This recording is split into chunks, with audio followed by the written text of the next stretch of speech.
dog.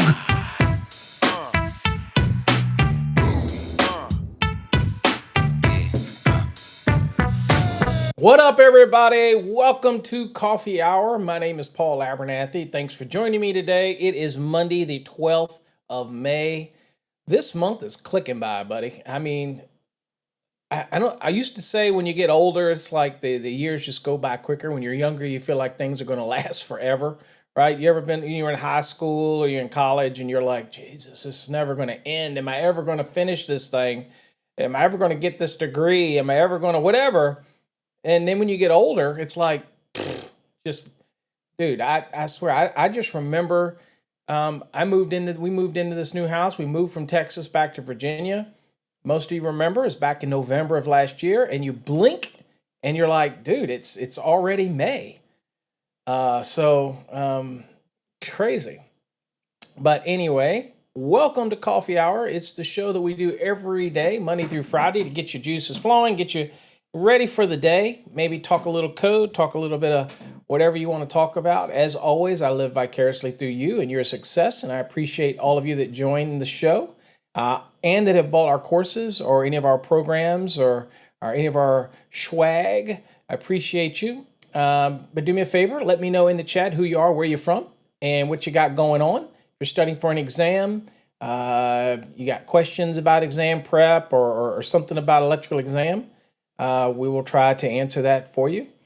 Today, we're going to be continuing in our journey of electrical services and equipment. And if you haven't watched, this is part 4 today, and it's a multi-part series. And I am pretty sure we're going to have another part tomorrow because it's just a lot of stuff to get to in an hour that we have here on Coffee Hour. And you're going to learn a little bit of something, a tidbit of something every day. You may not get an epiphany and realize the world, but you'll get something out of it. And make sure you're sharing it with your friends, coworkers, people at work, people you know. Tell them, join us in the morning for Coffee Hour. It's live. It's not recorded unless, again, I have to be out of town or somewhere or doing something. Then we'll record it and give you something. But we appreciate you being a part of the ecosystem that we have, that we call here. And one of the things that I will remind you of is that you do have Fast Tracks Tube, which is our video platform. It's a supplemental program to our courses. It's where you can go watch videos on all types of subjects, and it's expanding, but it's slow because it's just me and Jeff working on that. Darlene does other stuff, customer service and everything. And y'all remember that I hired a third-party group to help with the interactive videos. They have, but they're working heavily on trying to develop the Fast Tracks Interact now. So I kind of shifted gears for them. So anything, patience is to those that wait. It's going to always get better. So we appreciate everybody that's been in the program and are working through the program. So again, we appreciate you. All right, so let's do some shout outs real quick before we get into, and I do have some announcement, 2 new things that we launched for those that are in the exam prep or preparing for some exam prep. I'm going to show you those right now just to get those over with. Let's go here. I'll take you. So this is our website. Y'all are all familiar with our website. You will notice that we try to do this to make it easy to load easy on your phone and things like that. So it's just very simple website design. But if you come down, you'll see we added 2 new tabs down here. One is 2023 flashcards, right? Yep, let me go back real quick. Right here, 2023 flashcards, and then the other is NEC online quizzes. So we have a bunch more of these coming for those that are interested in the quizzes. The last one we had was 2020, so this is the first. So this is a 25 quiz, and this is the flashcards. Now, the flashcards is... basically the flashcards are for this series. This first series is articles and chapters. So this is a flashcard. There's over 200 flashcards in there, designed to use on a mobile device anywhere you want. And basically is something you'd use at the end of your study session or you'd use daily to get more familiar with articles and chapters, because that's how it's based, that type of thing. So it's pretty neat how it works. I can show you how it works if you're interested in seeing how it works, but basically it's just flip cards on your screen, and we design them to get used to all of the articles, not just some of them, all the articles in the NEC, as well as all the chapters. And so there's over 200 flashcards designed for just articles and chapters. And we'll be adding more flashcards. This is something Jeff was working on. We're going to be adding flashcards for calculations. There's going to be a set of flashcards for you to be able to use to practice calculations and formulas and all this kind of stuff. So that's what's coming for that. And that's the first one's available now. And that's $49.95 for those flashcards for those. And the one thing about this is that it does mean that in your console we'll be adding additional flashcards into it. So you'll have additional ones added into your portfolio for that. And then also we've got the NEC quizzes. As you can see here, we added a 25 question, just $9.95. If you want 25 good questions to practice your skills, there you go. There's 25 of those right there. All right. So if you're interested in that, or you want to get that extra little quiz on before you take your exam, we'll be adding more to these, expanding that as well as we move forward. So just wanted to show those real quickly so you can kind of have an idea of what's you got going on. Also, I guess I should say today's show is sponsored by TradeHog. So if you're not familiar with what the Hog is, the TradeHog is a AI model that's designed specifically for trade professionals. It does have what's called Office Hog built into it. That's for people that are in the basic and premium. Then they can get access to the Office Hog, which help you with tax questions, insurance questions, hiring, firing questions, all this kind of good stuff. But down here you see some examples here. You can just choose examples if you just want to see how it works. But you'll be limited in the limited version. I'm logged in as Chief Hog, but you simply would type your question right here and hit send, and it will give you the answer right here. You can get the mobile app right here. If you're a premium member, then you can get the mobile app right here. Anyway, that's our TradeHog, and you can ask it any question you want. Like up here, how often is the NEC updated? Okay, well, you click on that, and it'll propagate it down here. If you just want to ask one, and I'll click send, and the Hog will answer the question for you. And it's constantly being updated, so keep in mind. There you go. The National Electrical Code is updated every 3 years. The primary reason for those updates was to ensure that the code reflects the latest advancements in technology, safety practices, industry standards, yada, yada, yada, yada. Okay, the most recent edition is now the 2023. Anyway, so that's kind of, you can even ask it a follow-up question if you want, that type of thing. So anyway, okay, so that's TradeHog. Just wanted to get that out of the way. All right, so now let's do some shout-outs. Let's go look and see who all's here. Let's see here. What's up, Paul? Thanks for joining us always. And Paul's showing us how to do the hashtag win. We're in the middle of the second drawing. For those that haven't received your email for your first stuff, it's engraved stuff. Just be patient. You will get it. Many of you have already gotten your email and got your courses, and I believe the estimating software and all that's all been settled, and the estimating course, everybody's good and squared away with that. What's up, Adam? Thanks for joining. Logan, glad to have you here. What's up, Tom? Good morning. Remember, it's the most dangerous drinking game is seeing how long you can go on the morning with. Yeah, it is the most dangerous game out there. What's up, Nepo? Glad to have you here. Charlie's in the house. Hope everybody's doing well. Dan is in the house. Dan, thanks for joining us. Mike is in the house. Mike, glad to have you here, Mike. Jay, I see you with the hashtag win. What's up, Rob, over on our Fast Tracks 2 platform? If you aren't watching, that's another way to watch it. And I think Rob likes that platform in Iowa. Thanks for being here. Also, throwing out the wire waffle. Absolutely. Wire waffle. We have some of those we're sending out. Okay. What's up, Manny? Thanks for being here. Love that Code Nerd. Folks, if you want to get in on the Code Nerd gear, sport the nerd, then all you got to do is go to our website right there, fasttracksystem.com /shop, and you can get there. Look under hoodies. I guess that's where it would be, hoodies. What's up, Greg's also watching over on Fast Tracks too. Also, I don't know if you know, you can actually watch the show now also on fasttracksystem.com. We added a link there for coffee hour, so you can watch there. But you can watch on your favorite social platform. It's fine too. What's up, David? Little chilly this morning. It is a little chilly. I spent the weekend on the mini excavator clearing out stumps, and man, some of them things were huge. So if I'm going to burn up this little mini Chinese excavator, speaking of which, China and U.S. Deals, I told you, be patient. Okay, got to understand what's going on. Be patient. We're rebalancing economics and trades and all that, but we needed somebody with some big kahunas in order to do that because we know it's going to ruffle people's feathers. So just be patient. The world's going to get better. Everything's going to get better. We're all going to win for it. Just be patient. But anyway, I was out there on the excavator, and that little Typhoon is an amazing little excavator. So it is digging up some ground. What's up, David? David, if you know anybody around that does fill dirt, I need 2 dump truck loads. There you go. See if you know anybody. What's up, Erie? Thanks for coming in. Glad to have you here. Adrian, good morning. Glad to have you here this morning. Let's see here. Rob, good morning.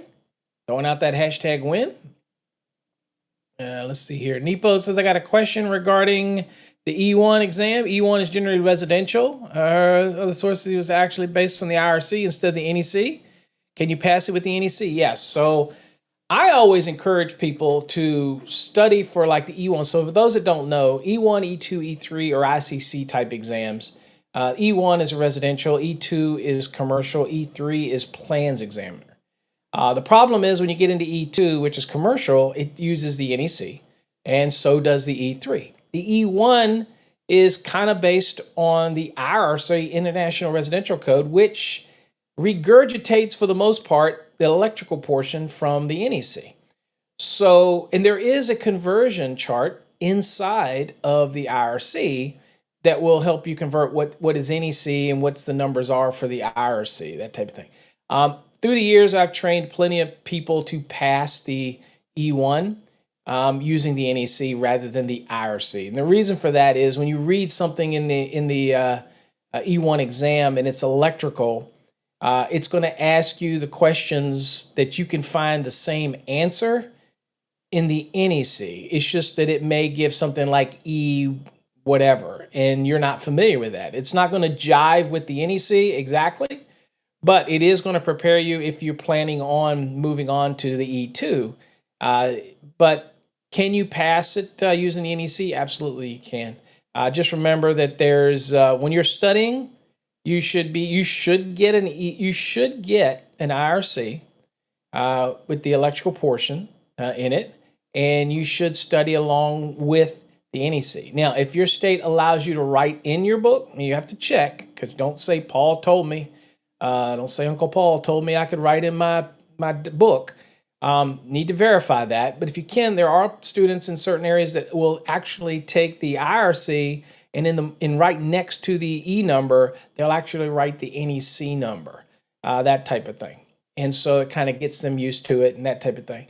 But I can tell you right now, I had my E1, E2, and E3. I let them expire because I don't do that anymore. But I did not study the IRC. Okay, I was able to. The NEC was perfectly fine, and they pretty much jived together, that type of thing. So that's the best advice I give you. It's not necessary for you to learn the IRC, but it's certainly not going to hurt, especially if you're going to be a combination type inspector. You're ahead of the curve. What's up, Brandon? Glad to have you here. Hopefully, studying those calculations.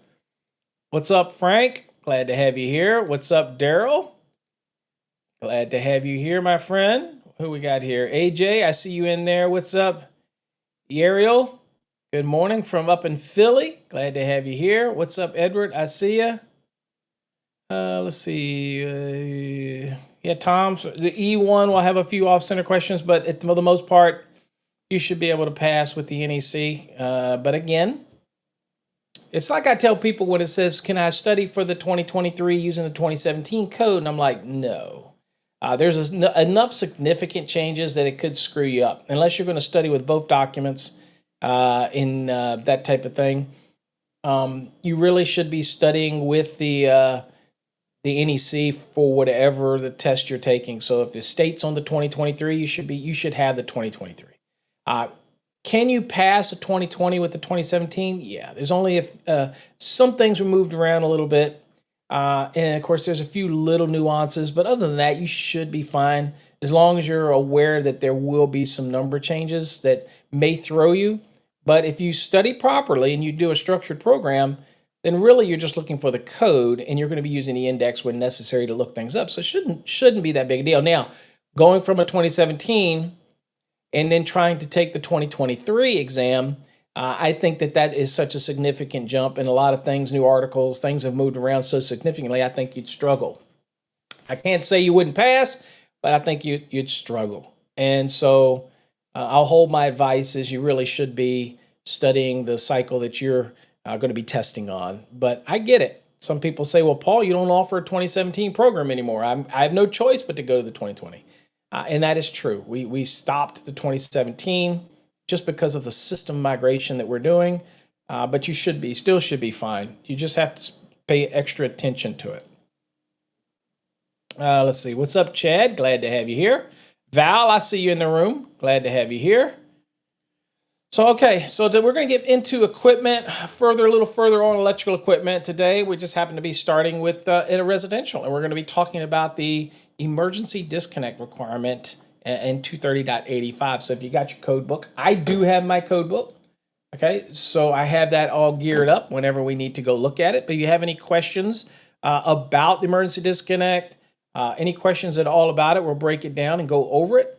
Feel free to ask in the comments. Let me know. I'll try to answer your question for you. Let's see. Brandon. Oh, Brandon's watching D-Rated. You know we have a 3.0 version out too, I think. I think it's 3.0. I think it's on there. Go look for it. Not a big difference. No big significant changes, but I think I did a 3.0 in that. All right. So let's get into it here. We're hitting into service equipment. So today we're starting out and we're going to be talking about 1 and 2 family dwelling just to start out, because again, that was a hot topic in 2017, 2020, requiring these emergency disconnects. And in 2023, it actually broke 230.85 out a little bit deeper and easier to understand. That's what we do every couple cycles. Every 3 cycles, we'll change the code. We'll add things for clarity. Maybe there's things that we didn't realize that we didn't get in that we're like, oops, and it's too late to get in. And so we have to wait until the next cycle. Pretty much the same for when it does with cable trays. I made a bunch of submittals a couple cycles ago and left some things off that I have to fix. And I didn't fix them in the 2023, and I didn't fix them in the 2026, and I don't think anybody has fixed them, so we're going to have to fix them in the 2029 if I'm still around to do that. All right, so it says the 1 and 2 family dwellings, all service conductors must terminate in a disconnecting means having a short circuit current rating, all right, that's an SCCR rating, equal to or greater than the available fault current. So you've got 110.9 and 110.10. We've talked about that in previous episodes about short circuit current rating as of the equipment. And then you have available fault current was typically provided by the utility. It is residential. They typically are not going to be more than 10,000 amp current rating. So we're usually okay there for the main breaker. Okay, usually not a question for that. And then typically the SCCR rating, which is what's going to be marked inside of the equipment. Okay. All right. Let's see. Is this what John told me? Yeah, Charlie. It is. So what it's pulling from is sometimes you've got to just use trade knowledge and realize I've noticed, and I've let Jeff know that I noticed that when it does resist some of that things, it pulls stuff from the tables. And it might be off a little bit. So that's why you want to use it and not rely on it as gospel for some of those number things. You want to always make sure you check and go and look at it, and it'll learn. Don't blindly use TradeHog like with anything. It's like I tell people on social media, don't listen to anything people say. Make sure you quantify. So if you're looking at it and you're going to be looking for resistance and things like that, always check the numbers. So you always want to verify the numbers. Not perfect, that type of thing. So Anyway, so this equipment here has to be equal to or greater than the available fault current that's calculated, either provided by the utility. The one thing about it is if they give you a fault current value, it's typically going to be on the secondary side of the transformer. And as it moves down the wire and gets closer to your equipment, it's usually going to be less. So if you have a utility tells you that you have 10,000 at the secondary of the transformer, and your equipment's rated 10,000, for example, and your overcurrent device is rated 10,000 as far as the AIC rating, then you know that it's going to be less, right? Hey, I don't speak Spanish, Caesar, so it's going to be less as you get down to the equipment, okay? So that's one of those things that you know that, okay, well, if they're giving me the value at the secondary point where they do their calculations up to in the secondary of the transformer, then obviously if it's your equipment is equal to or greater than what's there, then as you got more wire coming in, it's going to be less. You know what I'm saying? All right. So let's see here, and it needs to be installed in a readily accessible outdoor location. So again, 1 and 2 family is going to require a disconnecting means, and we're going to call that the emergency disconnect. But as you'll see, it could also possibly be the service disconnect. Okay, right? Doesn't have to be, but it could be. Right now, it says if one or more disconnect is provided, they shall be grouped. Okay, so we have to keep them all in the same location. Okay, grouping is, we don't get a distance. They don't tell us in the code, for example, but the general rule of thumb is within arm's reach is typically what we call grouping.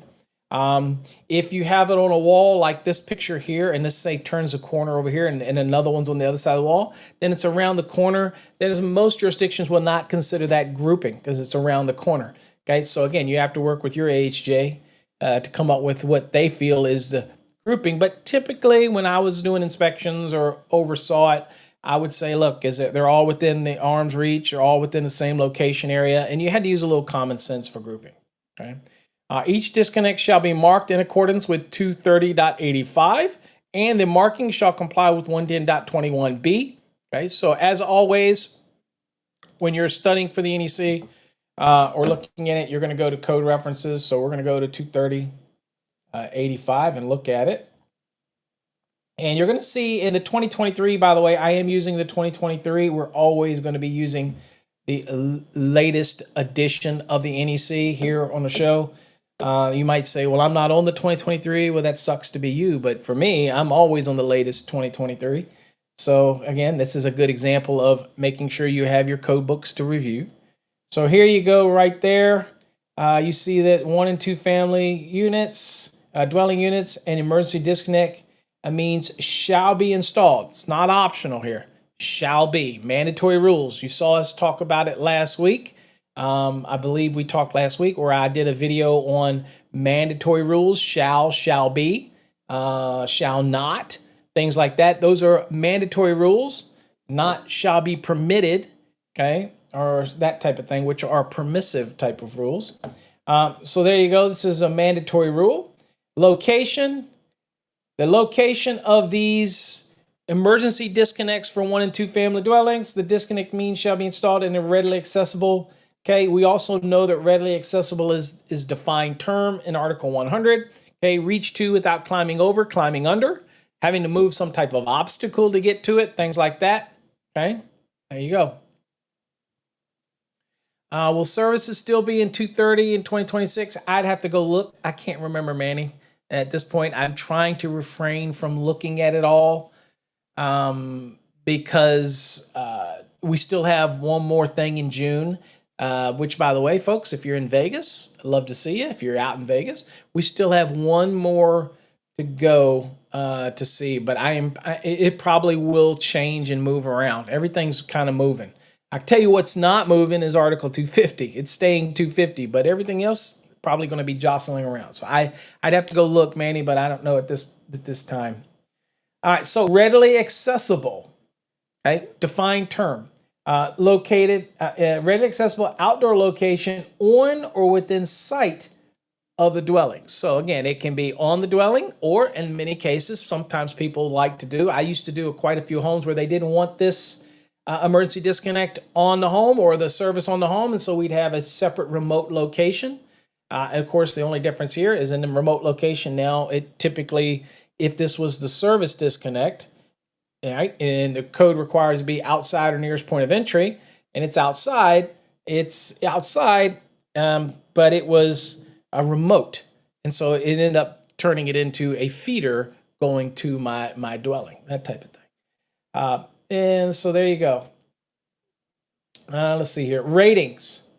The disconnected means shall have, again, we saw this short circuit current rating equal to or greater than available fault current. So you're going to get that from your AHJ. From your utility folks. Hopefully they provide that for you. Grouping. Okay. If more than one, they shall be grouped. We don't have a definition for groups, so you saw my example of what we say comes to grouping. All right, now as far as the disconnects, we're going to look at this here for a second. So the disconnects, each disconnect shall be one of the following. Okay. So it's either going to be a service disconnect, which we treat differently. That'd be a service. So that would be the where the service, the overcurrent protection and everything goes there. Typically, that's where your GEC typically is going to come. Everything's there. That's the service disconnect. So everything on the load side of that would be a feeder, right? Okay, so it could be your service disconnect. So if I have a NEMA 3R outside, like in our example here, this right here, this option is our service equipment. It's outside. This is a meter. It is not considered service equipment, by the way. Okay, not considered service equipment. But it is outdoors, so it meets that requirement, right? And it's outdoors, and then the SCCR rating is adequate. I don't know what the rating is in here, but we'll say residential, so it's probably limited to 10. And everything. So this is service. Now, there's some markings on this, right? Right, so we'll kind of go back to the code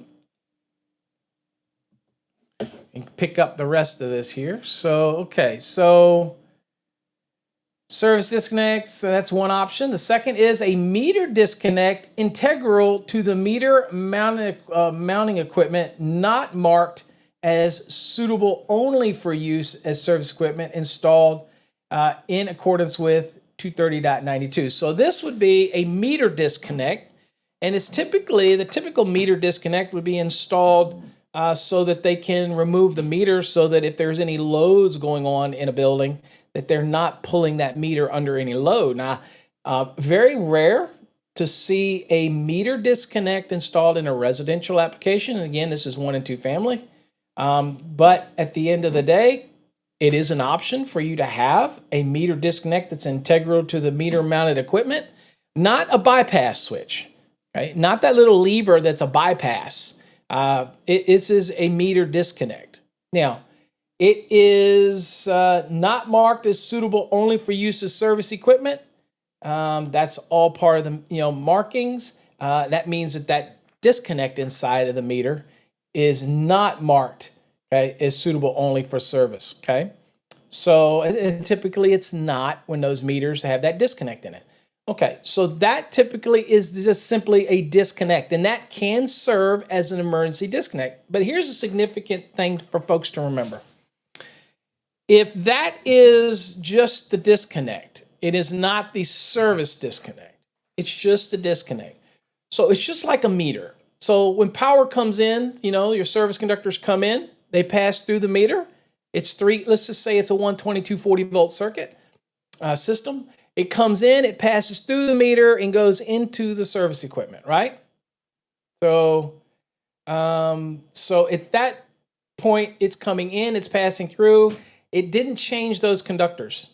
Those conductors are still service conductors. They're just passing through the meter. Even if there's a disconnect that is in the meter, that it's not service, it's just a disconnect, right? And it's simply breaking through it, and it is being served as simply a disconnect. It's not service equipment. So that doesn't mean that it changes over to 4 conductors. It's still 3 conductors passing through it, okay? Important significance. If that's the case, we have to mark it as emergency disconnect. Okay, we have to mark it as a meter disconnect, and we have to say that it is not service equipment. And all that markings have to be on there to let the consumer know, to let the homeowner know, to let everybody know that this is not service equipment. It is just a disconnect. Okay, now that is the one with the meter that's integral, it's built into it. Again, not the lever that's just a bypass. Okay, there's a difference. Okay. Next, it says the meter disconnects installed per 230.82.3. Okay, so that's the meter disconnect. Now, by the way, section 82 and 230 is talking about what can be on the supply side of a service disconnect. Okay, that's what that's doing. Okay, bear with me for a second, folks. I want to change something real quick because I think this is driving me crazy. Hold on here. Let's see here. Hold on here. There you go. That's driving me crazy. That was just too small. Couldn't nobody see that stuff. All right. So there you go. So now, say we have a meter disconnect. Okay. The meter disconnect has to be, again, marked. Again, this is built into the meter, so no sense in getting confused. It is built into the meter. It's not the little bypass lever. It's built into as a disconnect. Okay. If that's what you have, it's a meter disconnect. Again, I do not see those much for residential applications, but if you see it, and that is going to meet your emergency disconnect requirement, it's still not service equipment. It's just a disconnect. It has to be marked emergency disconnect. It has to be marked meter disconnect, and clearly not service equipment. Okay, so nobody thinks. So again, if that's the point, then the power's just coming through, passing through the meter disconnect. That's all it is a disconnect. It does not turn those conductors on the load side into feeders. Y'all with me? Keeping it as simple as we can. All right. So other options we have, if we go look at the NEC, the other option, okay, so obviously it could be just service disconnect. Now this could be just a NEMA 3R panel outside, right, with the main breaker in it. That serves as your service disconnect. That serves as your emergency disconnect. That, serves as the service equipment, okay? That's probably the easiest way to do it, that type of scenario, all right? Now, one of the other ways you could do that is you could put a service disconnect outside, service equipment, just a 200 amp, let's say, exterior 3R disconnect that also serves as your service, okay? Then if that is a service, then it'll be marked emergency disconnect and it'll be marked service disconnect, okay? Because that's what it is. But once you come out of the load side of it and then you go into the dwelling, now you have a feeder. So that's a distinct difference between a meter disconnect, which is simply a disconnect, and a service disconnect, which is also serving as the emergency disconnect.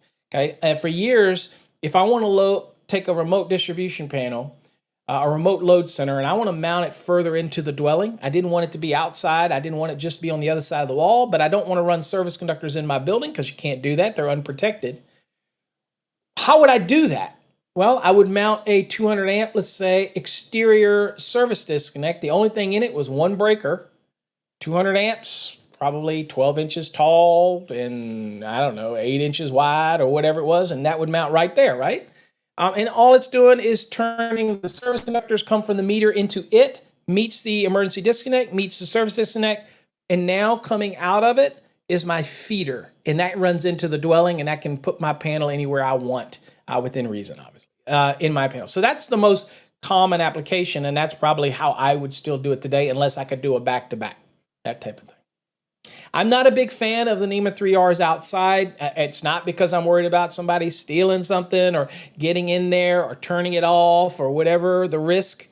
You know what? In my house, would I cringe at putting one outside?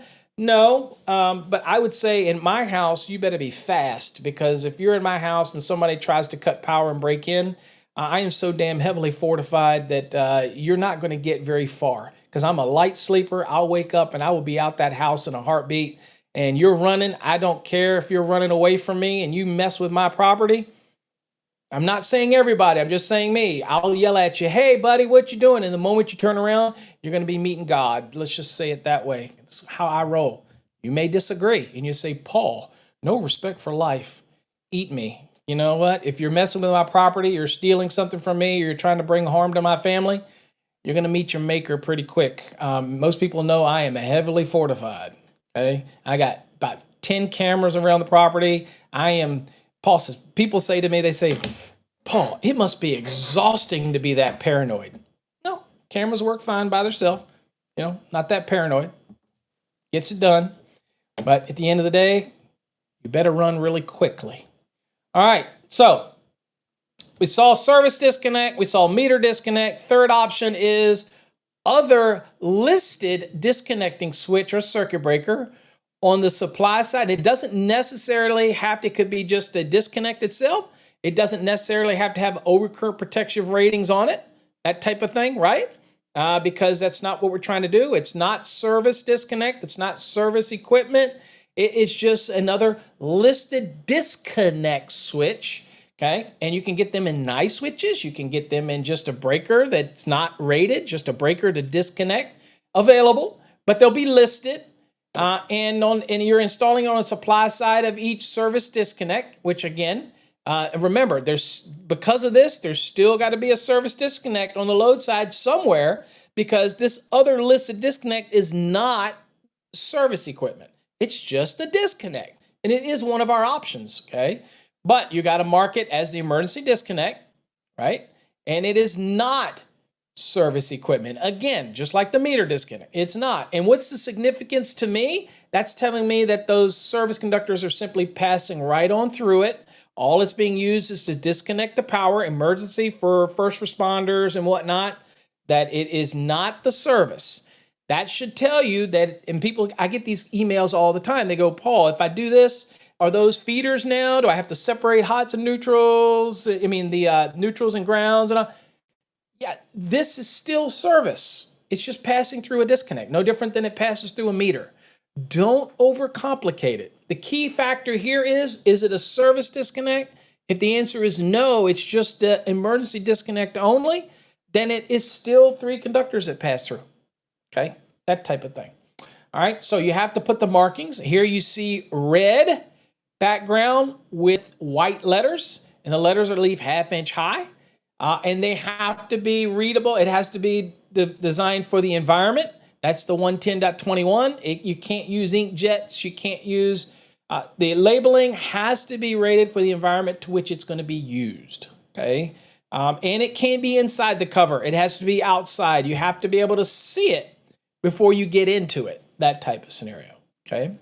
All right, so the markings are required for the emergency disconnect. Shall 1 be located on the outside front of the disconnect enclosure with red background and white text, and have letters that are at least 1/2 inch high. Now you can get these made. I'm sure Paul could make these for you, but they're designed to withstand the environment. That's the big key here. Cold weather, hot weather. The sticky not going to peel off. The rain and moisture is not going to be detrimental to them, and all that kind of stuff. Okay.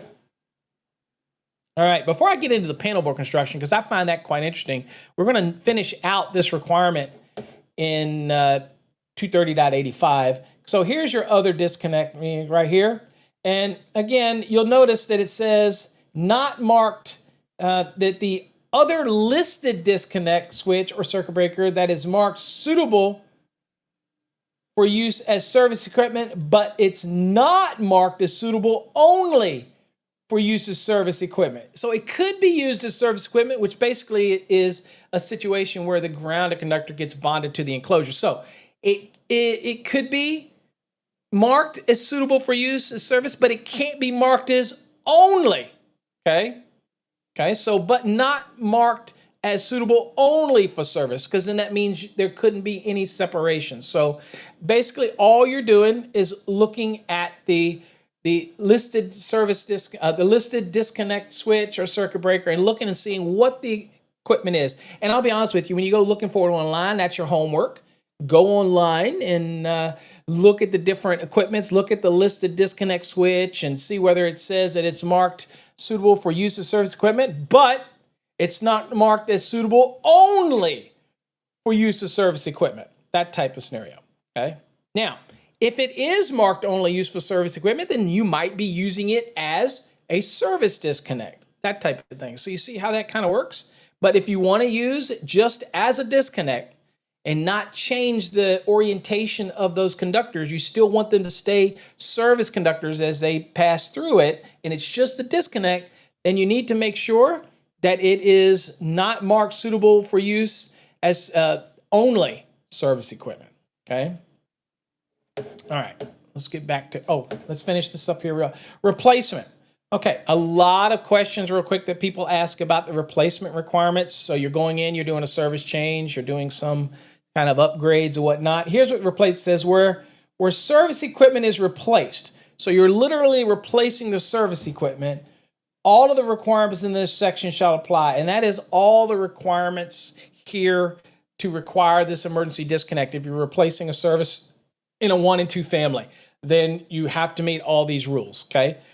But there is also an exception here. So if you're in an area where you've taken damage, hurricane or some type of storm damage, or something like that has happened, and it says exception, it says where only the meter socket, that's the only thing you're swapping out because it's rusted out or damaged or whatnot, where only the meter socket, service entrance conductors, maybe they were damaged, maybe wind damage, something's come from a storm, whatnot, where only the service entrance conductors or related raceways that might be bringing the service conductors down, let's say from a weatherhead, and fittings are replaced, the requirements of this section shall not apply. Okay, so if you're just changing the meter socket out, you're just changing the meter enclosure out, if you're repairing the service entrance conductors or the raceway fittings are being replaced, let's say due to damage or whatnot, you're not replacing it to up it in size because you're replacing the service or you're doing a service change or an increase, that would be different. So this is kind of in place for you to use existing.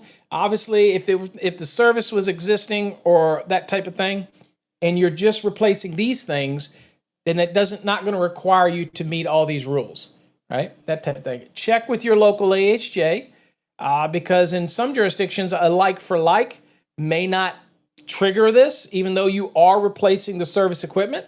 And so, again, if you're replacing the service equipment, that's different than just replacing a meter socket or replacing service conductors or raceways that contain service conductors because they might be damaged due to a storm, that type of thing.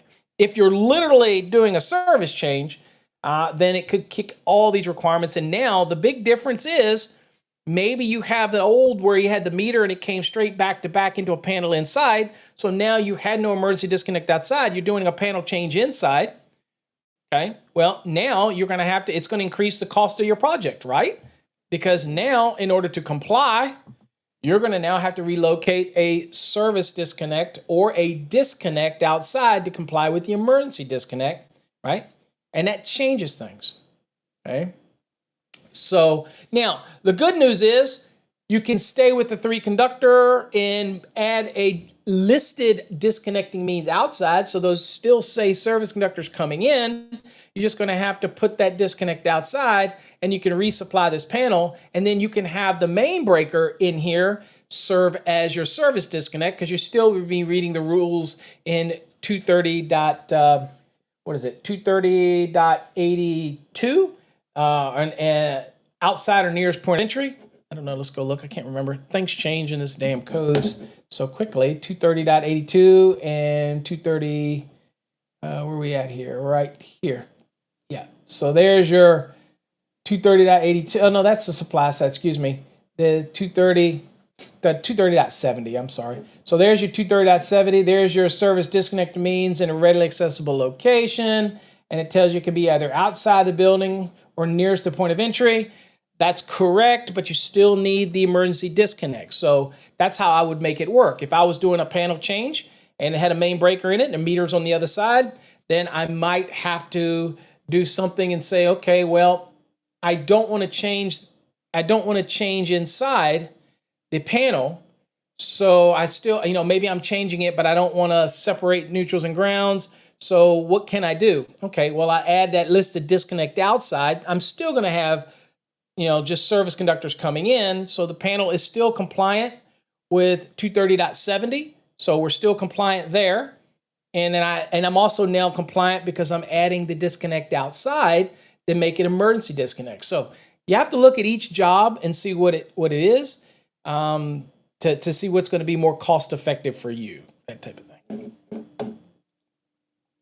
Boy, that's a delay, Tino. I don't know which platform you're on, but I said that about 10 minutes ago. That's funny. All right, so there we go. All right, talk a little bit about panel boards. What is a panel board? I get this question all the time. Everybody talks about panel boards and uses the term with the panel in a house the same, load centers, a cabinet with a panel board installed. They just call it a panel board. Basically, the panel board are the guts. They go inside of a cabinet or enclosure. It can be one bus system. It can be double bus systems. You've seen the old split bus systems. The panel board is the guts. And if you think about it, you'll read it here. It says, a panel board consists of one or more panels units designed for assembly, thereby forming a single panel, including the buses and automatic overcurrent devices, means they operate on their own, right? 3, may contain switches for controlling circuits, light, heat, and power, is designed for mounting in a cabinet or cutout box. 5, is designed for placement in or against the wall, partition, or other support. And 6, is accessible only from the front, okay? So again, a panel board is different than switchgear. It's different than switchboard. All of these are in 408, okay? That's the article dealing with it. And it's basically the guts. They go inside of the enclosure, that type of thing, inside of the cabinet, okay? So this is kind of just everything that mount. And you'll notice if you look in your cabinet, you'll see that it has the bolts that hold it in. That is actually the panel board, although most of us just call a panel, and it's just a panel. Now, you could say it's just a load center, things like that. You could just call it, if it's a service, just call it service equipment. Whatever, we get it. But again, you could have service equipment that is a switchboard. You could have service equipment that's switch gear. But it's important to understand panel board is actually the guts that go inside of it. Okay, now UL 67 is the UL that evaluates it. And when UL is looking at it, or it's being made to meet UL 67, it's looking at it in totality. Okay, it's looking at the cabinet with the bus bars and the guts, and everything gets evaluated together. And typically these are constructed by the manufacturer. So they do in-house evaluation. Okay, they're probably certified to be able to do their in-house evaluation. And of course, in order to place that little UL sticker on it, I'm sure they get the same as we do for wiring cable. They get spot checks from time to time, or products pulled in the field to make sure they're staying in compliance. A little easier for them because once they create something, the way it's structured, the way it fits on the bolts, the clearance to the breakers from the openings on the side and the top, so that they can have the routing of the conductors and all that. Once they do that, they don't reinvent the wheel. They just keep stamping these things out. So usually once they're evaluated and all, they're good to go. Obviously, Article 100 is going to give you the definitions. Panel boards include overcurrent devices. Panel boards include buses, the busing system that those overcurrent devices click onto. And panel boards can be single units or multi-panel units. I have seen them where they have multiple buses installed inside of it. Okay, it can be one with a main breaker. It could be one with a main lug only. Like I said, you can have a remote panel located, let's say, in your basement that's being supplied by a feeder. There is no need, and 408.36 will explain all this. You do not need a main breaker on it because it has a feeder breaker ahead of it that can shut it down and de-energize the feeder circuit to it. That's okay. Not so when it comes to the service. We need that breaker in order to shut down the bus, or you could have the service disconnect ahead of it that shuts it down, and that's the point. It's just like it's still a sub panel, and what people call it. It's downstream of the main breaker. You can use a main lug only in it, that type of thing. But typically what we see is it has the breaker in it that's going to shut all the power down. Obviously, it's still live here at these. If this is a service, it's still live at these terminals. Now you're required to have barriers that go over these live parts at these terminals. And you're also required to have barriers on sub panels that are supplied from feeder tap applications or from the secondary of a transformer. Not all feeder panels, just those unique ones have to have the barriers in it now. That's in 225. Go check that out. Okay, not every feeder panel, just those that are, again, from a secondary or from feeder tap applications. Okay. All right. So enclosures, cabinets. A cabinet is an enclosure. Okay. It is a cabinet, typically is designed for a surface or flush mount. Okay. It typically will have a frame around it, a trim or a mat that goes over it. Okay. Or it can be one with a swinging door. Okay. Don't always have a swinging door on those. I've seen some of these cabinets with the breakers. There is no swinging door. They're just open. Okay. Usually like an 8-circuit, 6-circuit, 4-circuit. They might not even have a door on it. That thing. But the panel board is mounted inside of the cabinet. Okay. NEMA 1 Type 1 enclosure is intended for indoor use only. Primarily provides protection against contact with the enclosed equipment in locations that are not subject to usual servicing conditions. So basically, in your walls, in your basement, in your in your house, recessed in the wall or mounted on the surface. Those are type 1. They're not designed for water to get in. No, they're not designed to keep water out. That's what I should say. They're not designed to keep dust out. They are for all of those general applications indoors. You step it up a little bit when you get to type 3R enclosures. They're intended for outdoor use. Doesn't mean you can't use indoor. By the way, I had somebody ask that. Said, could I install this in my basement? Could I put a 3R in it? Yeah, you can if you want. It's a bit overkill. But you know what? Nothing says you can't. But its intended uses for outdoor, primarily provide protection against falling precipitation and must remain undamaged by external formation of ice. They are not intended to provide protection against conditions such as dust, internal condensation, or internal icing. That would mean you have to step up to a different rating. And if you've never looked at where these ratings are before, or you wonder, well, I don't know what type of enclosure I need, then you're going to go to the general requirements, and you're going to go to 110. And you're going to go down here to, let's see here, enclosure types, 110.28. And here it is right here. And you've got this nifty tables down here. Okay, there's your 110.28 right here. And you've got all these little nifty talks about these conditions. There's snow and sleet and, okay, there you go, falling dirt. And you got all these enclosures right here, right? So let's see here. If I can't pop it out, you won't be able to see it that great. But there you go. So you'll have this here. There's your 3, there's 3R, there's 3S, which is stainless steel. And you go, these are enclosure types. So this is for outdoor use, right? And then you've got down here the different enclosure types, right? So this is for indoor use. And you have a bunch of stuff for indoor use. See, there's 2, there's a 4, there's a 4X, right? And then you got your other ones up here. So those are your different types of enclosures. So depending on what condition you're dealing with, okay? Tom says, what is my feelings about having emergency disconnect supply the load side service entrance conductors in the same raceway? The code is that I cannot have feeder conductors in the same raceway as service conductors. So I use the general rule, if it's service conductors, then I'm not going to have anything that would justify it being a feeder in it, okay? Obviously, they can commingle in an enclosure if you're passing through, that type of thing, right?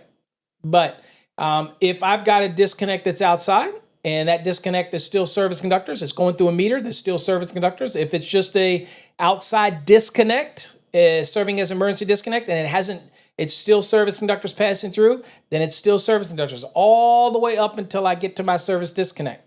At that point, anything on the load side of my service disconnect or commingling inside of service equipment, I'm okay, it commingles. Once it leaves that enclosure, then I cannot have service conductors that, if they truly are service, means they're not protected on the supply side by any overcurrent protected devices. If that is the case, then they cannot commingle, okay? That type of thing. I don't know if that answers your question, but they are prohibited. So again, emergency disconnect is still an emergency disconnect. It's still service conductors. To me, it hasn't changed until they change from being service conductors. So it's just passing through a meter. Passing through a disconnect, emergency disconnect outside, coming in and going out. It is still service conductors, and it cannot commingle with anything, right? All right, let's see here. Let's get back to the lesson. All right. Now, talking about openings, again, probably one of the bigger things for the home inspectors. They find these openings in the front where people have knocked out the openings and they just leave them open. I have been in inspections where they just, just stick duct tape over it, and they might write temp on it, TM, like they didn't have a plug that equal to the rating of whatever the enclosure, like metal, it's got to be equal to or greater. So they put duct tape on it and they write temp. The problem is they probably never come back, right? That type of thing. So I would always call those out. So every circuit or circuit modification shall be provided with a legible and permanent description that complies with all of the following conditions as applicable. Okay, so this is your legend. So this is identifying everything. Now, I'm going to give you my opinion on people, obviously. Let's talk about something that comes up all the time. I have circuit identification. You're required in 408.48 to have this circuit identified properly, and it's got to be descriptive. And we'll look at each of the steps here. But let me give you up front my issue. People have asked me all the time, they say, well, can I put it in Spanish? Can I put it in anything other than English? And my answer to that is absolutely not. To me, it would not be legible for somebody like me or than ever. Now, if you're in Mexico or you're in somewhere else, then you do you. That's what the predominant languages of that country. If you're in America, then you're going to be speaking English. And when you do your directory, it needs to be in English. Now, if you want to add underneath it the Spanish version of it, that's up to you. But it needs to be in our native language here, okay? Not native language from other countries. Right? So you could say, well, I agree to disagree. I can tell you right now, when I taught AHJs, that was one of the first things I tell them. Either you learn to do it in English or you get somebody else to label your panel, okay? Because it will get rejected. If the consumer, a homeowner, if electricians don't know which one to turn off, and I respect all nationalities, I do. But when it comes to you're doing something in the U.S., you're going to label it with English and not broken English either, okay? Now, looking at it, let's go back to the lesson here. All right, so first thing is it's got to be legible and permanent. You're not going to use a pencil, okay? You need to use a Sharpie, very clear, fine tip. You need to use, now I used to write mine in pencil and then I would go over it with Sharpie or pen. Okay, to make it. Also, it got to a point where I started using labelers. And I think my brother does that as well. Just nice labelers. It's easy just to put it in the labeler and be done with it. But again, if you're going to do it, I tip as I go over them in pencil. And then when I know it's spelled right and everything's right, if you have questions on job site, dude, everybody has a phone now. If you don't know how something is spelled, just ask your phone. Ask Google. Ask ChatGTP. Ask TradeHog or whatever, that type of thing.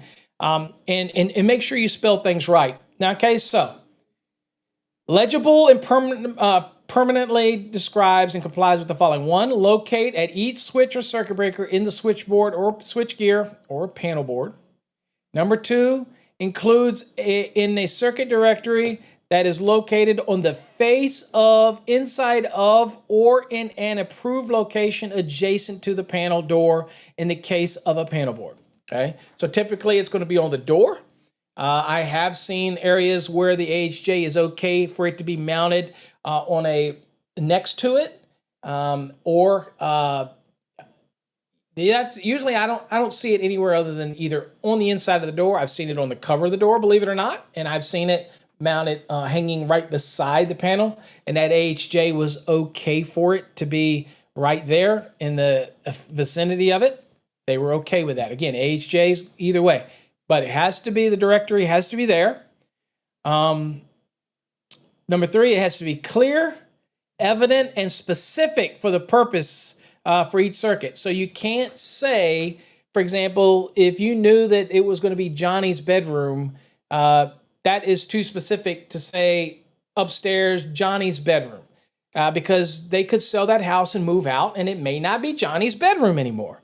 So you have to be as descriptive and clear and evident as you can. Upstairs, use your phone to determine south, west, east, north. Say upstairs, east spare bedroom, or upstairs, west side bedroom spare, or whatever. Be as descriptive as you can and very clear and evident what it is. Don't be vague. Don't just say bedroom. If there's a house with 4 bedrooms and you label them all bedroom, well, that's kind of pointless, wouldn't it? You call one the master bedroom and then the other, and then people are saying they don't want to hear the word master anymore. I'm like, womp, womp, womp, whatever. I don't cow down to that society crap. I tell them go, whatever. So, master bedroom, and then you could have spare bedroom east, spare bedroom west. You could have spare bedroom north. Just be as descriptive as you can on the different, but don't call them the names, that type of thing, of somebody or people or whatnot like that. Okay. And it says clear evidence specific to the purpose of use of each circuit, including spare positions with the unused overcurrent devices. So maybe you're taking up space and you're going to put some spares in there. You make sure you denote those as spare, that type of scenario.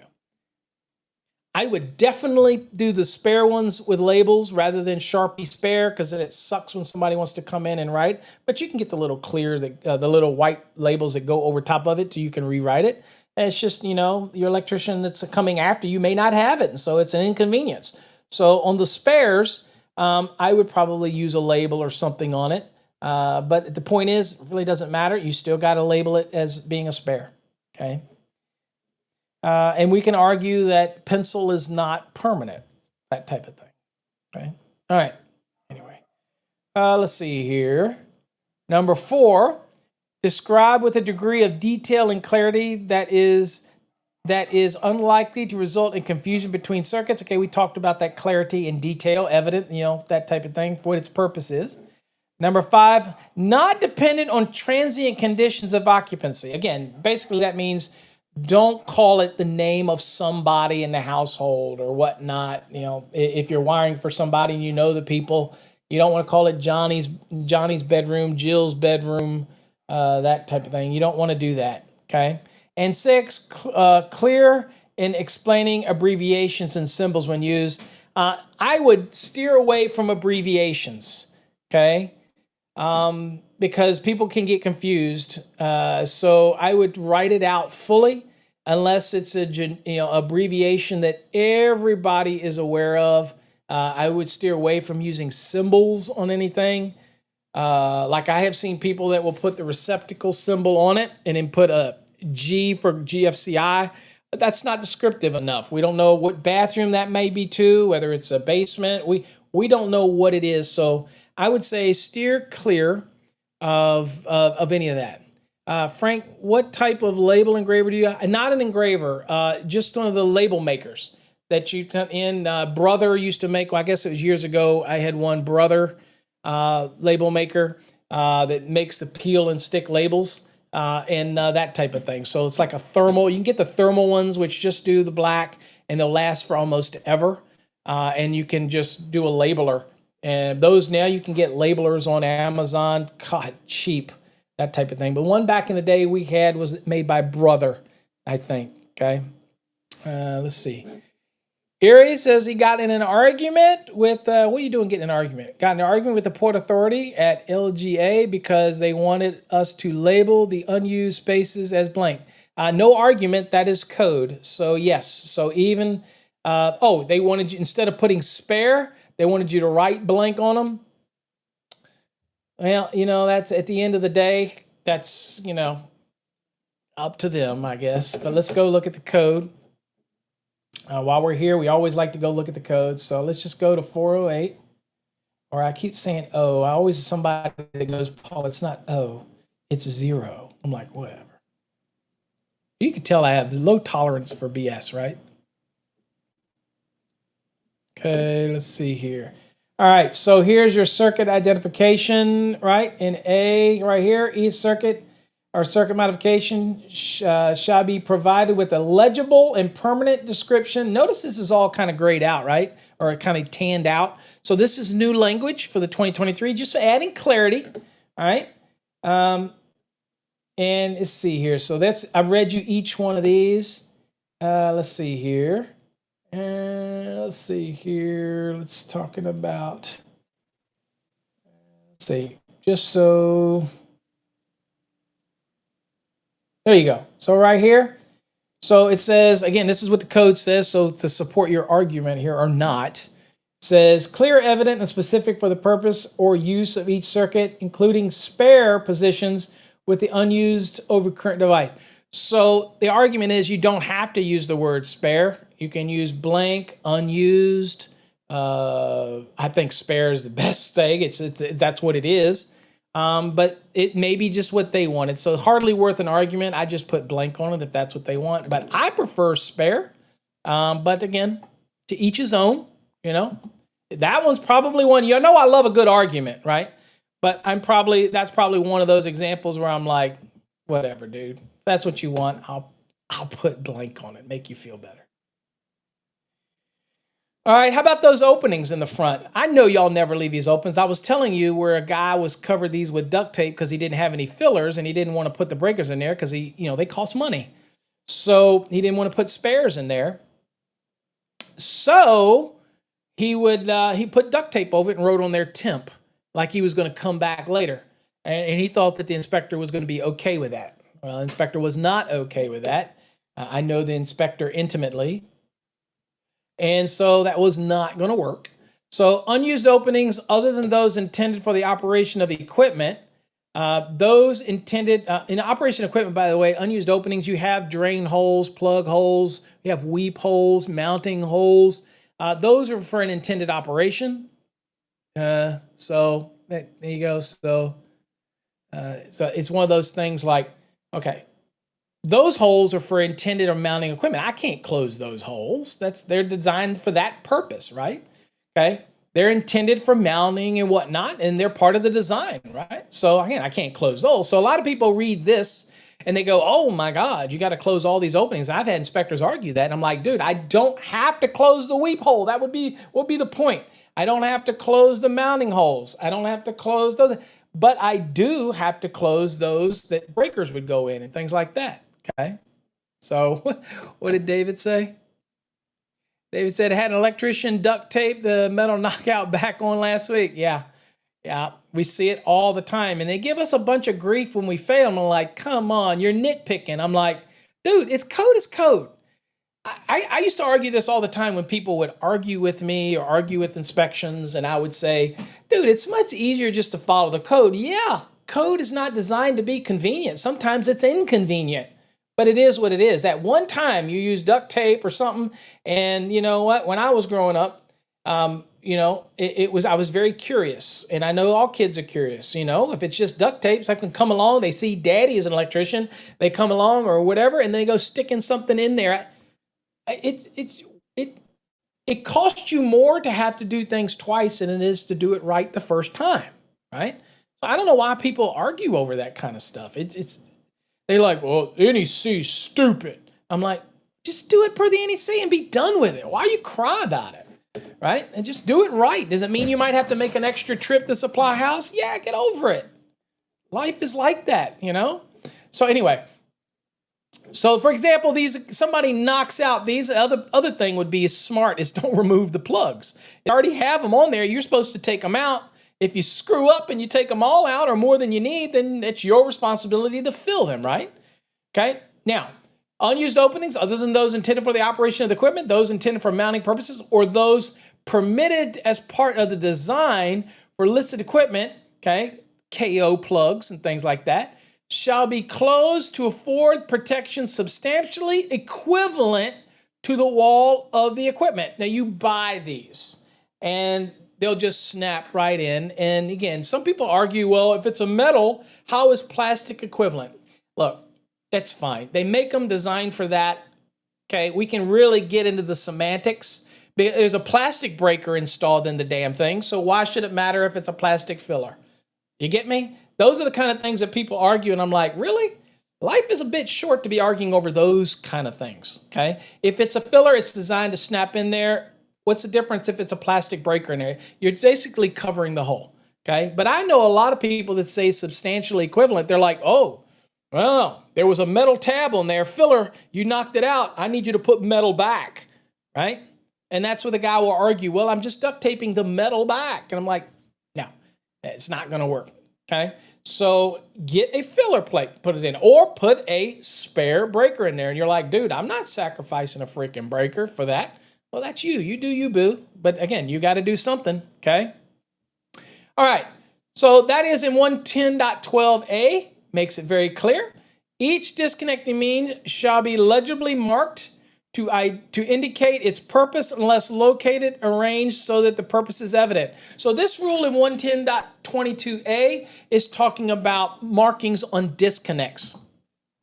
And obviously, if the disconnect is right beside a piece of equipment, okay? And again, when we're talking about this is we're obviously talking about other than single-family dwelling applications, okay? So if the disconnect in, let's say, commercial, and I'll take you there so that we can kind of show you 110.22, because this is something that people overlook when it comes to commercial, industrial, and the markings in the disconnect. And you got to realize why we're doing these markings.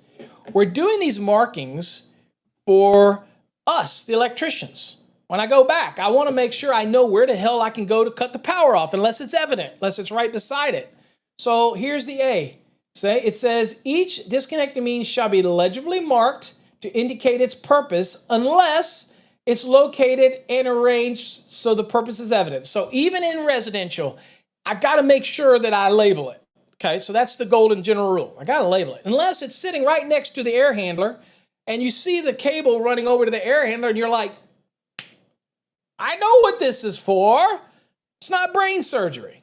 Okay, now, it goes on to say, in other than 1 and 2 family dwellings, so that means every other application other than 1 and 2 family dwellings, it says, the markings shall include the identification and, notice this in 2023 right here, and location, the circuit source that supplies that disconnecting. Okay? So I need to know, like, for example, if it's a disconnect right here, and let's say I'm on a roof, and I have a disconnect, and I have no damn idea where the branch circuit that's feeding that disconnect is in this 10-story, 15-story, 20-story. I have no idea where the hell it is. So am I going to risk as an electrician trying to work on it live? Or because I'm too lazy to go hunting it down? Or time is money? And they're like, dude, I got this. That's why I'm an electrician. Okay, put the gloves on. Okay, you got that guy on TikTok who'll put a 40 cal suit on just to mess with the panel. All right. So anyway, so you prepare it up, right? Or we're going to tell the electrician, you know what? Other than 1 and 2 family, because in 1 and 2 family is pretty easy. You know where the panels are. It's a 1 and 2 family dwelling. You know where to go. Not so much in commercial industrial. It could be any damn where. Okay. So I got to go find the source of that circuit that supplies that disconnect to me. Okay. Unless it's arranged, again, so the identification location of the source is evident. In other words, that disconnect is right beside the panel that's feeding it. Then there it is. It's obvious, okay?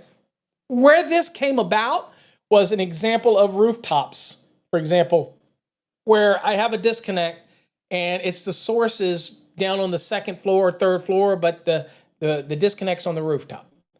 I need to know where to go, what panel, and I got to be descriptive. I need to say it is in panel L39 or whatever, and I need to be very descriptive. And as it says right here, it says that its marking shall be identify and the location where it's at of that circuit source that supplies the disconnect means. Again, unless located and arranged so the identification location of the circuit is evident. In other words, it's right beside the source, right? But this wasn't really designed for that. This was designed where the disconnect was remote and I needed to know where to go to shut the power down. That's where this came from, okay?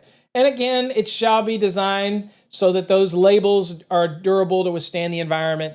Not going to work for the peel and stick, the labels, the little cheap little labels. Now, somebody asked me the other day whether or not a Sharpie was acceptable. Yeah, a Sharpie is. It says permanent marker right on it. It designed. I would say in many cases that a Sharpie on a piece of equipment will deteriorate over time. It will wear. It will fade. It's permanent is not necessarily permanent. And if you've ever taken a Sharpie and wrote on something and come back with a dry erase marker over it, you'll see that you can remove permanent. Some jurisdictions may be okay with the Sharpie. You better have good penmanship because nothing I hate more than a sloppy Sharpie operator, right? But the point is it has to be identified and it has to let me know the identification of the circuit, what its circuit number is, and the location where it is. I can go and shut it down, that type of thing. And I don't know if there's any explanation. Now that's I was hoping it would kind of be an image, but it didn't. All right, let's get back to the lesson. All right, so that is the rule there, right there. Okay, circuit breakers, and I think we're over. So let me see here real quick. Let me get back to me, and let me see where we're going with this for tomorrow. You know what? I think I can finish this up. Let's go on and finish this up today. That way I can start tomorrow. We can talk about grouping of services because I kind of talked about it, service disconnects and all that kind of stuff. So we'll kind of make it through these today. Okay. All right, circuit breakers. The standard rating, ampere ratings for fuses and inverse time circuit breakers. Inverse time means that the higher the amps, the quicker the reaction. Okay, it's inversely proportional. So more amps, quicker trip. Less amps, slower trip. That type of thing. So that's what we mean by inverse time. Okay, more current you can pump through the device, the quicker it will react. Okay, that type of thing. So you have fuses and you have inverse time circuit breakers. Of course, you have instantaneous trips. You have time delay fuses. You have all different types, but we're talking about the standard table that you're going to see in 240.6a. That's your standard. Now, do fuses and circuit breakers come in values that are not the standard? Yes, but in the NEC, you'll hear us refer to a standard size, this standard circuit breaker, standard overcurrent protection. If it's not available, you go to the next standard size, right? Y'all all are familiar in that in 240.4. Well, in that scenario, when you can go to the next standard size, that's what it's saying. You go to this table and you look at it, and if it's like 38 amps and it doesn't correlate, then it lets you go to the next standard size. Well, the next standard size, as you can see here, would be a 40. That's how that works. If you had something that was 42 amps, okay, you have a conductor that can handle the load, and you're saying, well, I got to protect it with overcurrent protection, but it doesn't have a 38 amp rated overcurrent protective device. Well, if you meet all the caveats, means you're not supplying branch circuits with 2 or more receptacles on it, you're not exceeding 800 amps, okay, and a standard overcurrent device is not available, you can go up to the next, as long as you don't exceed 800 amps, you can go to the next standard size overcurrent protected device, right? Well, that case, if it's 38 amps, it doesn't correlate, I can go up to a 40. It's still going to protect the conductor. The conductor still has to be sized to handle the amps anyway. So again, it's all going to be protected and everything's fine. But that's your next size up rule that you're allowed to do, okay? So you see all these standard sizes. Okay, goes from 110 to 125, jumps to 150, jumps to 175, jumps to 200. all these type of things. Fuses and inverse time circuit breakers with non-standard ampere ratings can be used. So if you like, for example, right here, let's say there was a 55 amp and you needed 55, you could go up to 60. But let's say I had a 55 amp and I need it. They do make a non-standard size 55 amps. And that may be beneficial for you to use that, that type of scenario, okay?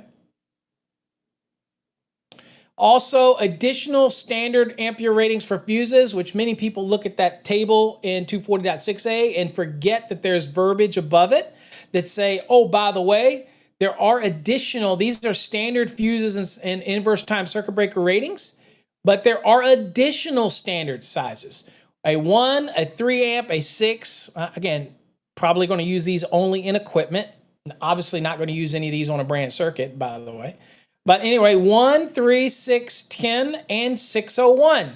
People say, what's the deal with the 601? So the 601 allows you to meet the 600 amps rating, but it allows you to put, you can have an 800 amp gear or a piece of equipment, and a 601 is, the fuse is designed to fit in an 800, but it is only really was be designed for like a 600 amp gear, but it allows it to fit in there. So you can use a bigger frame with a 601 and the fuse will actually fit in there in an 800 amp frame, okay? But it's really 601, that type of scenario, okay? So that is what that's for. So it's for a frame, it's a size fuse that is designed to fit in a larger frame type piece of equipment, okay? So that's what the 601, and that is standard, and that is a low-hanging fruit question on electrical exam, by the way. Is 601 a standard a fuse rating? Yes, it is a standard fuse rating, okay? All circuit breakers having an interruptive rating other than 5,000 must be marked. Otherwise, 5,000 is your base standard for your circuit breaker, okay? But most of them are probably going to be 10,000, but you can see that would be marked on the side of it, okay? If it's not marked, then it's going to have to be 5,000, okay? 240.83c gives you that information. For vertically operated circuit breakers, the up position of the handle shall be closed, okay? The on position, okay? 240.81 and 404.7. This is, so you've heard the phrase on in the up position, okay? Now, a lot of the breakers are mounted horizontally. Doesn't matter, on or off. Now, there is going to be orientation, how that works, obviously. But again, you got no say in that. But if I install a switch, and most notably in this case a circuit breaker, in the vertical position, then it needs to be on in the up position, okay? Or in the closed position, down in the open position. In Canada, they allow all types of things that are slightly different than we are here. But again, you are allowed to have breakers that operate horizontally, that type of thing, okay? So just bear in mind, it's basically built into the equipment. But if you're going to be operating a breaker vertically, then it has to be on in the up position. AFCIs, arc fault circuit interrupters. Obviously, we covered these extensively in our residential application. AFCIs, many people love them, many people hate them. All 120 volt single phase, 10, 15, and 20. Again, 10 being introduced. I'll be honest with you, I don't see the point because it is very limited to lighting loads, to specific appliances where you have to be very cognizant of the load. It's not going to ever work for receptacle applications, so it just adds confusion to me. But anyway, it's there. So 10, 15, 20 amp branch circuits supplying outlets or devices installed in dwelling unit kitchens. Again, all, right? All.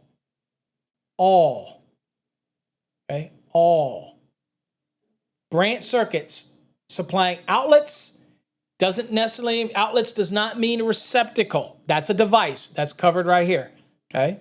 So lighting outlets, things like that. Hardwired, if it's a 120 volt, 15, 20, or 10 amp branch circuit, getting to an outlet that may be a hardwired piece of equipment, still going to do that, okay?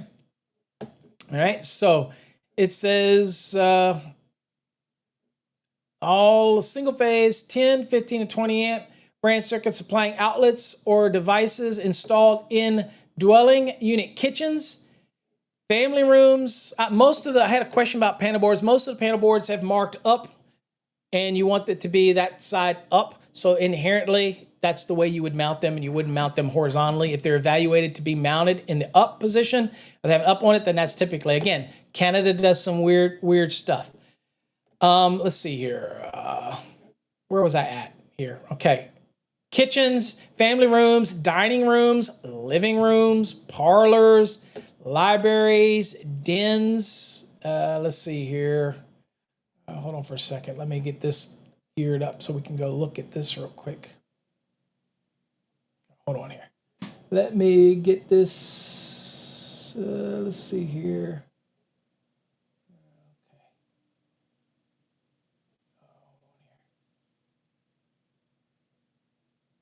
Oops. There we go. All right, sorry about that. It wasn't loading for me. All right, where are we at? Libraries, dens, bedrooms, sunrooms, rec rooms, closets, hallways. Okay, yes, hallways. Laundry areas or similar rooms or areas shall be protected by any of the following means. And there's a list in 210.12A1 through A6, okay? All right, now, and then you see 210.12B. We'll go look at that real quick. That's the list. All right, so when you see something that says similar rooms, if you're the guy doing the installation and you're wondering, okay, is this a similar room? Then you go back and you look at the list, because a similar room is a catch-all. Catch-all is trying to catch everything. So if it's a room and you're like, well, what room is this? If it's similar to any of these, then it's going to require the AFCI protection. Okay. We say, okay, well, somebody says, well, what about a mud room? Okay. Well, is a mud room similar to any of these? And I would argue it's not similar to any of these. Is it a sunroom? I don't think so. Okay, so again, that's where you're going to have to work with your AHJ, because that similar room or area means that it has a similar function as these. So the next thing that somebody says, well, what about a basement? Okay, well, a basement, I'm looking at a finished basement, and I would say, well, it's similar to a family room. You're going to use it family room. It's similar to a living room. You're going to be using it like a living room. It is similar to a recreation room. You're going to be using it in the same type of thing, a gathering. So that's how you would use this similar room. But if worst case comes to end, you're sitting there going, well, I'm not sure what it is, then err on the side of caution. And you know what? You could be like my brother. You could say, well, you know what? I'm put it on a regular breaker, and if the AHJ rejects it, then I can just swap it out and put an AFCI in. Okay, that type of thing. Okay. Adam says, why would you run a 14.2 to a 10 amp breaker? Seems daft to me. And you may be baiting me, Adam. I don't know. Maybe a logic, maybe a question. But because I'm not going to talk about the other type of wiring method that's out there that I'm not going to talk about. Y'all know it's not copper and it's not aluminum. I'm not going to talk about it. Not going to give it any credence. I'm not going to give it any exposure. But it is sized and it is available out there that could be utilized at 10 amps for limited applications. Okay. So yeah, that would be the only time that you would be able to do something like that. Now, can I run a 14? My argument is, can I put the 14 gauge on a 10? Absolutely. But I'm giving away what? I'm giving away 5 useful amps. So why do it? And it seems stupid to me. But people fought hard to get that 10 in there. So here's what it is. So, all right. So, yeah. So, okay. So this is your list of methods. A1 through A6 of 210.12. We're not going to go over that. I have a totally separate one that we're going to do AFCIs. But you also see in 210.12c, we got the requirements for dormitories to have AFCI protections, typically the sleeping areas as well. And then you got 210.12d, AFCI requirements for hotels and motels. as well as the nursing homes, limited care facilities, fire stations, police stations, and similar locations. That would be the sleeping areas, typically where you're going to be unaware of your surroundings. In those areas is where you're going to have AFCI protection to those branch circuits in those sleeping areas. Not everywhere, but in those sleeping areas. Okay.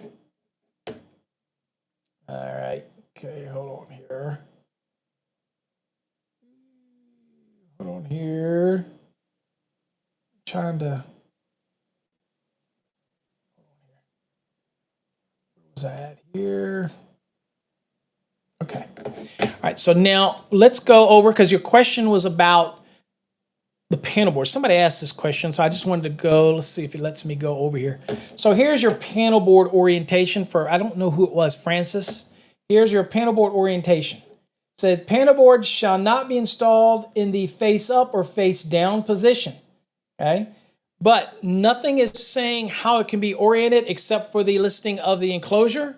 And of course, when we have certain breakers that have to be operated. Okay. So a lot of the breakers that you'll have horizontal in it, right? That have done that type of thing, and they don't really have on or off, and they just have symbols, right? And so again, depending on the listing of the enclosure is going to play a big role. But typically, a lot of the panels that I see with enclosures have up marked on it, and that type of thing. So that is all about the orientation, okay, and that type of thing. And then, of course, we're talking circuit breaker, and let's go to circuit breaker here, okay? And this is 240 right here, okay? All right, and let's see here. Go down, and here is this one here. I don't know if this is showing up on the right here. Okay, vertical position. Okay, so horizontal, vertical position. It says enclosures for overcurrent devices shall be mounted in a vertical position. Okay, so enclosures with overcurrent devices shall be mounted in a vertical position. Okay, so there you go. It says circuit breakers enclosures shall be permitted to be installed horizontally where the circuit breaker is installed in accordance with 240.81.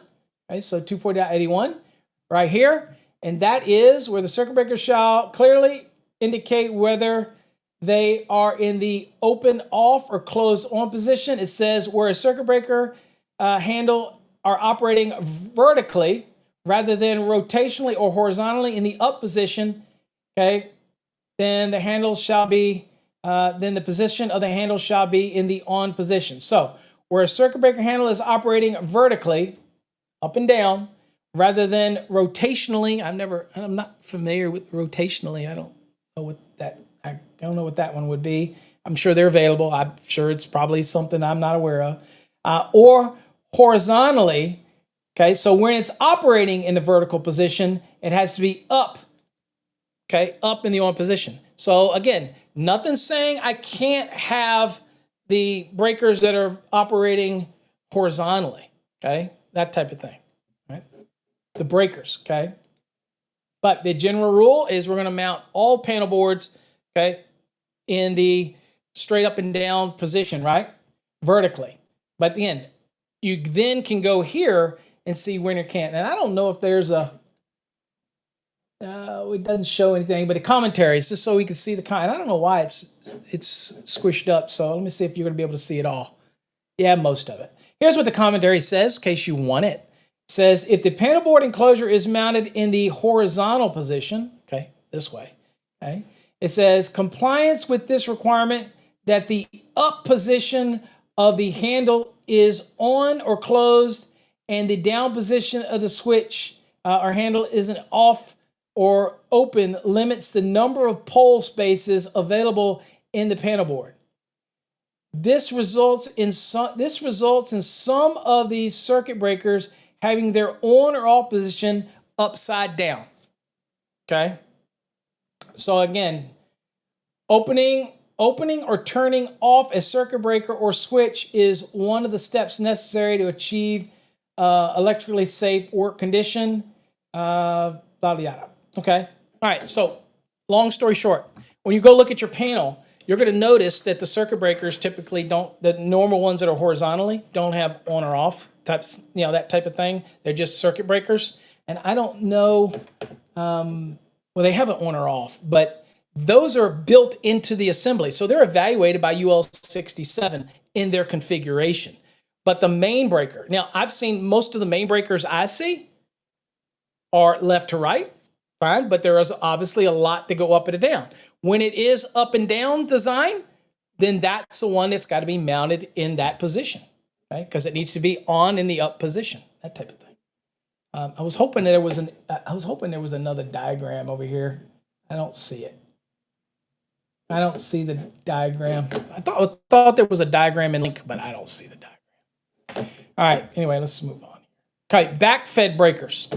All right, so they're back. So this obviously is a main lug panel. This is being back-fed into it. Obviously, if that's the case, then this has to be a hold-down device that's going to keep this from popping off. Why? Because if it popped off, then the ends that connect onto the panel board that plug in, they're going to be energized.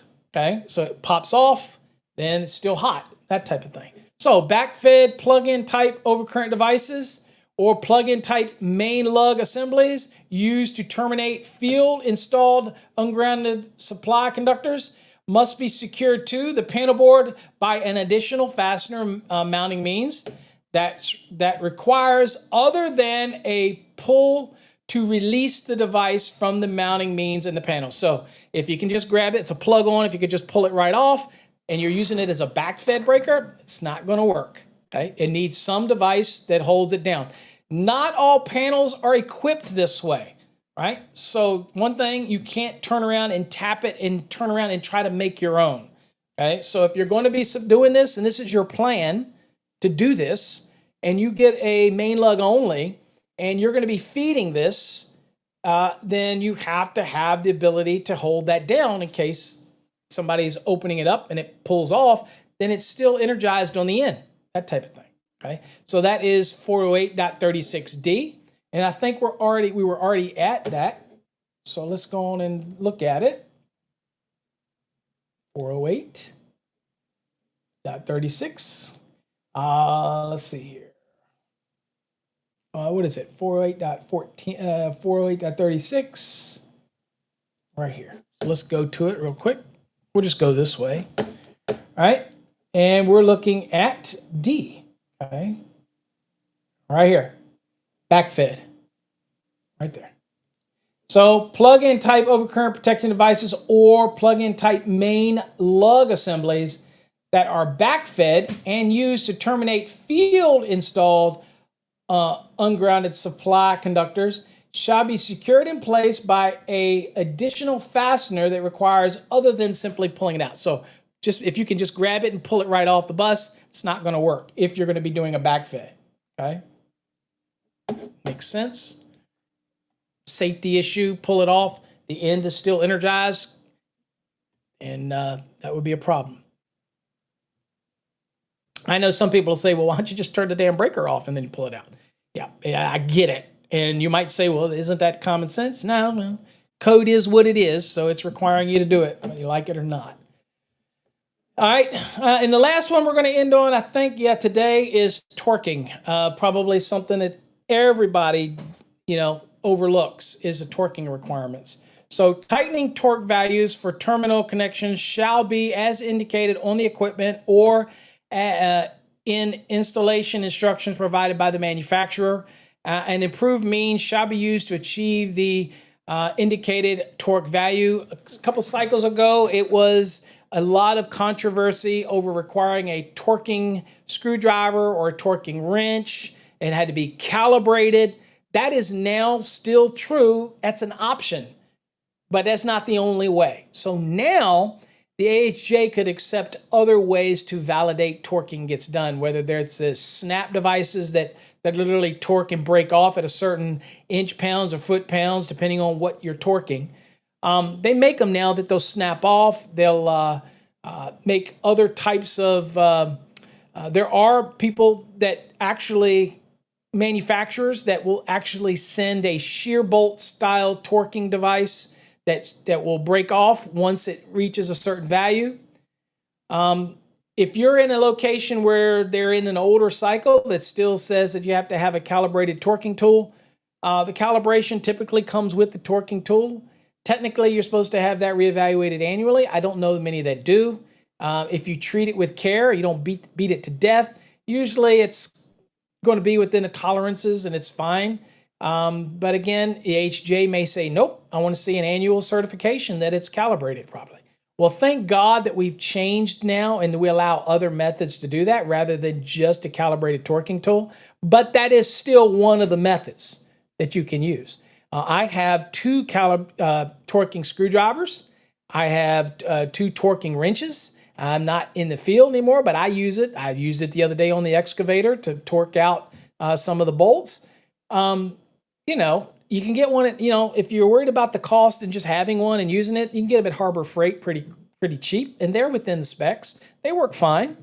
I use Husky screwdrivers, the torquing one, because it's almost it almost feels just like a 10-in-1 to me. So I have a better odds of using it.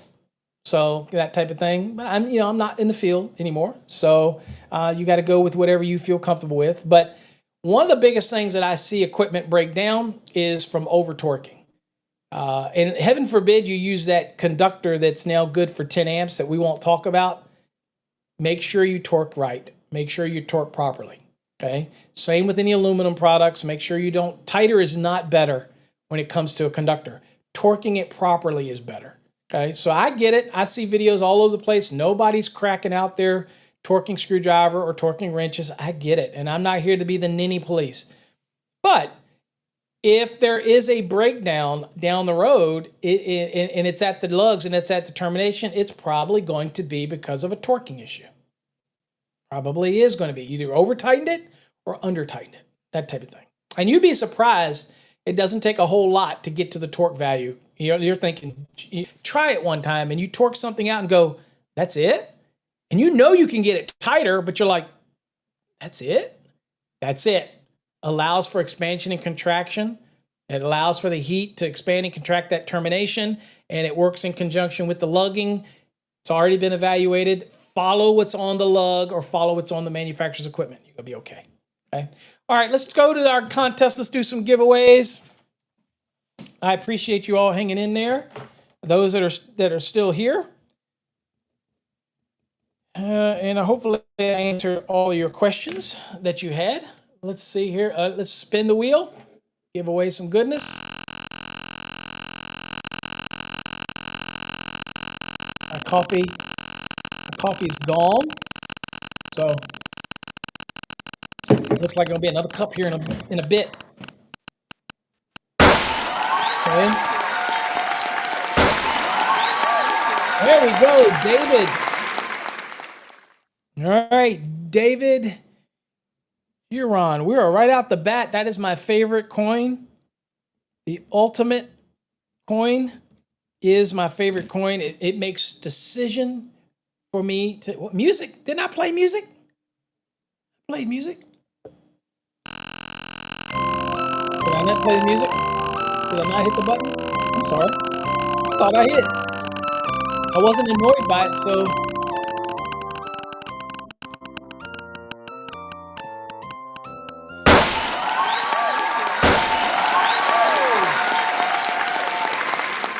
All right, Charles Bailey. Now, Charles, if you already have this, let me know. But this is the 2023 Enhanced. Okay, there you go. What's up, Red Dog? Woo, woo, woo, woo. Big dog. All right, let's go here.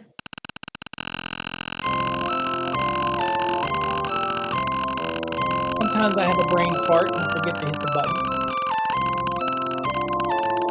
We covered a lot of stuff today, believe it or not, folks. Hopefully you'll watch the replay today.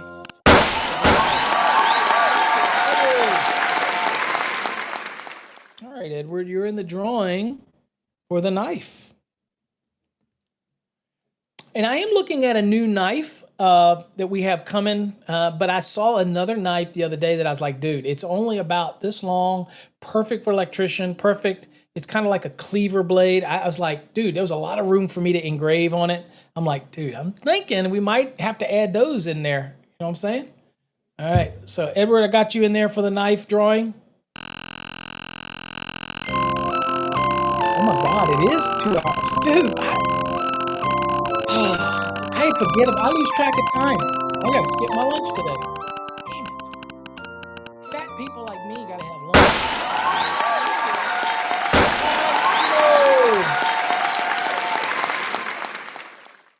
Tino H, make sure you send me your information. I know you have before, but we'll get you a wire waffle sent out. You want an instant wire waffle if you already have one, okay? But you want a wire waffle? Send me your info. I will send you a wire waffle. All right, last drawing. Keep your fingers crossed, folks. Also, guys, we just launched our new flashcard set. It is.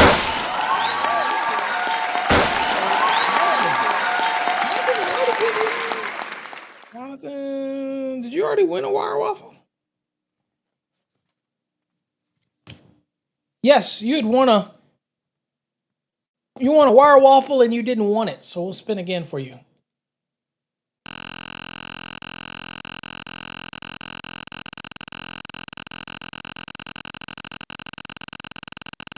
So we'll spin again for Jonathan. All right, Jonathan, you're in the drawing for Trade Hog. And we got to get Trade Hog. So anyway, all right. So we got to get Trade Hog. We got to figure. Jeff's got to figure out how to make sure that it pulls the right resistance for conductor, that type of thing. Okay. The other day. Oh, did you? What did you say? I couldn't decide where to eat the other day and said, if I need one of those, your ultimate coins, hope I win it. Yeah, there you go. You couldn't decide. So you ultimately, you just didn't eat. Is that what it was? You just said, screw it. I'm not going to eat. All right, folks. Hopefully you got something out of today. Again, it's Monday. Get at it. Kept you longer than I wanted to. Again, I apologize for that. But you got some goodness out of it. We covered a lot of topics today. All kinds of things today. Again, if you're confused with anything we talked about, you know what? Just go to paulabernathy.com and you can submit your question through the portal. Or if you have the mobile app, okay? If you got the mobile app, you can simply go to the mobile app, right? And download our mobile app. It's free. And I will show you what that looks like here. You just go download it off of our website and you'll go and you tap on the mobile app. It's hard to see the white there. And boom, there you go. And you can get all the goodness can be accessed from here. You can even ask questions right there, and post them in the chat. Remember though, if you get the mobile app and you want to interact on the chat, you got to go right here and register first. Okay. And it does not use the same registration as what you'd have on the website. It's a whole different, it's separate just for the app. Okay. So make sure you register there first if you want to do the chat feature and you want to interact, that type of thing. Okay. All right. And again, on our website, we did add articles and chapters, checklists, flashcards. So that is just designed to get you really fluent in all of the articles. And you just, after each studying session, you just go through it. And if you can't remember them, that's okay. Just flip it and read it. The more you do it, there's over 200 of them. The more you do it, you're going to be surprised how the different chapters start logging into the brain. And then when you see something, you go, boom, motors, that's 430. Boom, 215, feeders.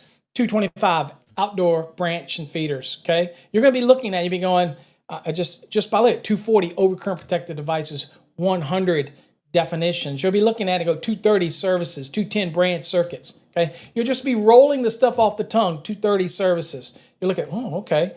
And all those type of things, 220 calculations, branch, service, and feeder. All those type of things will just roll off the tongue. And it's going to help you not only in the field, but also preparing for an electrical exam. And don't forget, we did introduce a new 25-question quiz $9.95. It's a good way to show your support for the show. If you would like a quiz, it is based on the 2023. It does have the answers and the code references.